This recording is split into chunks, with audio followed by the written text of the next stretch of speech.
నమస్కారాలు. ఈరోజు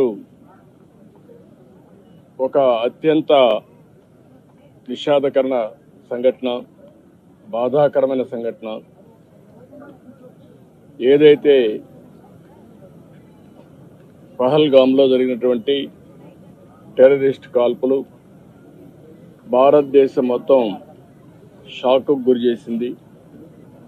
ప్రపంచాన్ని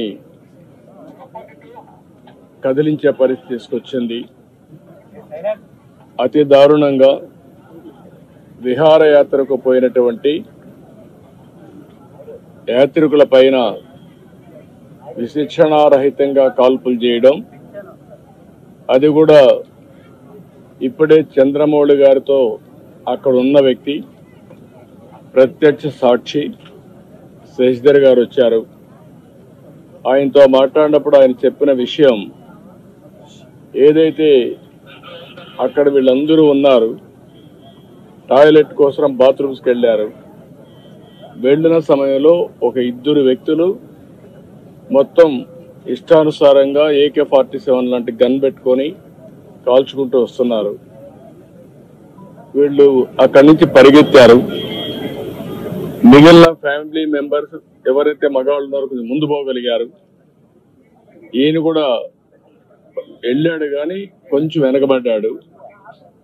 దాంతో ఈయన్ని ఆయన కళ్ళ ముందరనే కాల్చి చంపేసే పరిస్థితికి వచ్చారు. కళ్ళ ఎదుటిగా చూసిన ప్రత్యక్ష సాక్షి శశిధర్ గారు. అది చూసినప్పుడు ఎంత అనాగరికంగా, మానవత్వం లేకుండా వీళ్ళు ప్రవర్తించారు ఒక ఉదాహరణ. అది కూడా భార్యాభర్తలు ఇద్దరు కపుల్స్ వెళ్ళారు. విశాఖపట్నం నుంచి 3 కపుల్స్ వెళ్ళారు. ఆడవాళ్ళని వదిలిపెట్టి మగవాళ్లే కాల్చారు సెలెక్టివ్గా. అదే మరి ఇవన్నీ చూస్తే ఒక టార్గెటెడ్ గా కావాలని చేశారు తప్ప ఇంకోటి కాదు. ఇది ఆర్గనైజ్డ్ గా కూడా వెల్ ఆర్గనైజ్డ్ గా చేశారు. గడిచిన 3-4 సంవత్సరాలుగా అక్కడ ఎలాంటి గొడవలు లేకుండా ప్రశాంతంగా ఉంది. మళ్ళీ అక్కడ అభివృద్ధి జరుగుతూ ఉంది. అదే మరి అక్కడ ఉపాధి కానీ పెద్ద ఎత్తున అనేక కార్యక్రమాలకు నాంది పలికే పరిస్థితి వచ్చింది. కాశ్మీర్ అంటే భారతదేశంలో ప్రతి ఒక్కరికి కూడా ఒక అనుసంధానం ఉంది. ఇది ఒక సుందరమైన ప్రాంతం, మన దేశంలో అత్యంత ముఖ్యమైన ప్రాంతం అనే అభిప్రాయం అందరిలో ఉంది. ఇంకా మనం చాలా ఇంకా బలంగా జరుపుకోవాల్సిన రోజును ఈరోజు నేను చాలా ప్రిపేర్ అయ్యి వచ్చాను.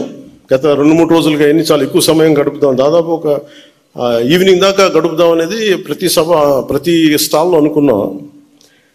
అలా మీ అందరితో ఎక్కువ సమయం గడుపుదామని, ప్రత్యేకంగానే ఉందామని. కానీ దురదృష్టం, మొన్న కశ్మీర్లో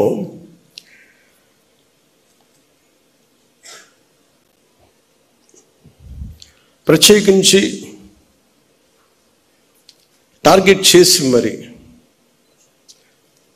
దాదాపు 30 మందిని చంపేయటం, చాలామంది క్షతగాత్రులు అవ్వటం, ఇది నా మనసుని చాలా కలిసి, సగటు భారతీయుడిగా, నథింగ్ టు డూ విత్ దీని పాలిటిక్స్ సంబంధం లేదు. అది ఒక ఉగ్రవాది తోటా పేలితే కన్నీళ్లు భారతదేశం నలుమూల వస్తాయనడానికి మన రాష్ట్రం కూడా నిదర్శనం. ఎక్కడ వైజాగ్లో ఒక రిటైర్డ్ బ్యాంక్ ఎంప్లాయ్, ఆయన ప్రాణాలు కోల్పోయాడు. ఎక్కడో కావల్లో ఒక యువకుడు చనిపోయాడు. ఇది చాలా చాలా బాధ కలిగించింది మా అందరికీ, చాలామందితో పాటు నాకు బాధ కలిగించింది. అంటే గ్రామాలు should be a part of national integration. Panchayat should become a part of national integration. కశ్మీర్లో కావచ్చు, ఇంకో చోట కావచ్చు, ఎలాంటి జరిగినా గ్రామాల్లో ఉండేవాళ్ళు మాకు ఎందుకు, మా సంబంధం లేదనుకుంటారు. గ్రామాలు రాజకీయాలకు కావచ్చు, పొలిటికల్ పార్టీస్ కావచ్చు, కులాలకు కావచ్చు, వర్గాలకు కావచ్చు, దానికి ఫౌండేషన్ కింద కాకుండా జాతీయ సమగ్రతకి పట్టుకొమ్మల వాళ్ళు పంచాయతీలు. అంటే ఇది మీకు ఎక్కడైనా, ఎందుకంటే ప్రతి గ్రామం నుంచి ఎక్కడో చోట వస్తారు. ఎక్కడో శ్రీకాకుళంలో అత్యధికంగా ఉన్న ఒక పంచాయతీ నుంచిలో అత్యధికంగా సోల్జర్స్ వెళ్తారు అక్కడి నుంచి, ఒక పంచాయతీ నుంచి ప్రత్యేకించి.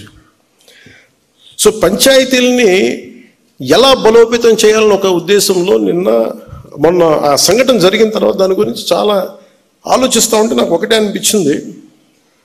ఒక రాజకీయ నాయకుడు ఊరు లేదు, పేరు లేదు, ఉండదు, వాళ్ళ కుటుంబానికి తెలియచ్చు, కానీ ఆయన విగ్రహాలు పెట్టేస్తారు. ఏదన్నా విగ్రహాలు పోతే గోల చేసేస్తారు. కానీ ఏ దేశం అయితే మనకు ఆధారం ఇచ్చిందో, ఏ దేశం అయితే నీకు భారతీయుడని ఉనికి ఇచ్చిందో, ఆ భారతదేశాన్ని స్మరించుకునే ఒక ఏ చిహ్నం లేదు, ఎలాంటి చిహ్నం ఉండదు, గుర్తుండదు.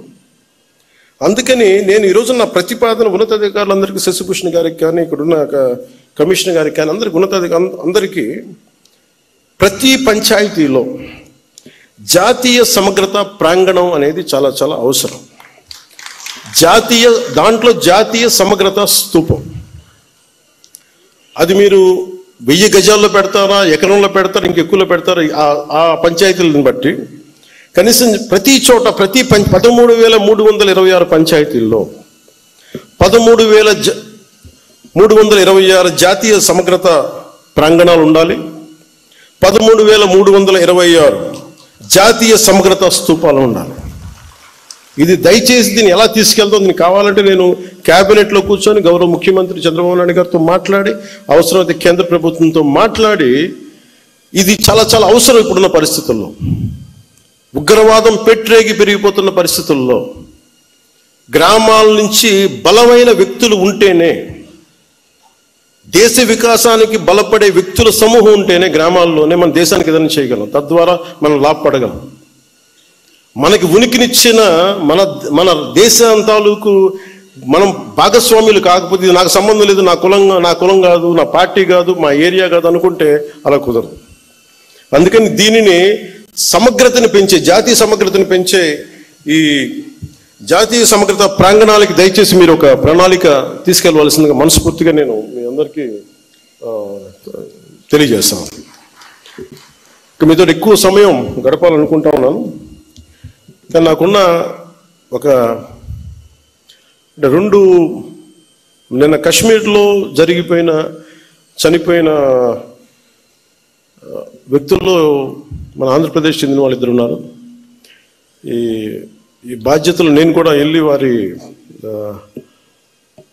వారి క్రిమేషన్లో, వారికి దహన కార్యక్రమాల్లో పాల్గొనాలని నిర్ణయించబడింది. అందువల్ల దానికి బయలుదేరుతున్నాను. లేదంటే కనీసం మీతోటి మీ అందరి గురించి ఉండేవాడిని ఎక్కువసేపు. కాకపోతే నాకు ఏ ఫ్లైట్ ఏం లేదు ఎక్కడికి వెళ్ళడానికి, దారిలోనే వెళ్ళాలి 200 కిలోమీటర్లు ఇక్కడి నుంచి. అందుకని ఇప్పుడు వెళ్తే కనీసం 3:30 కల్లా చేరుకుంటానని ఆశాభావంతో నేను ముందుకు వెళ్ళాల్సి వస్తుంది.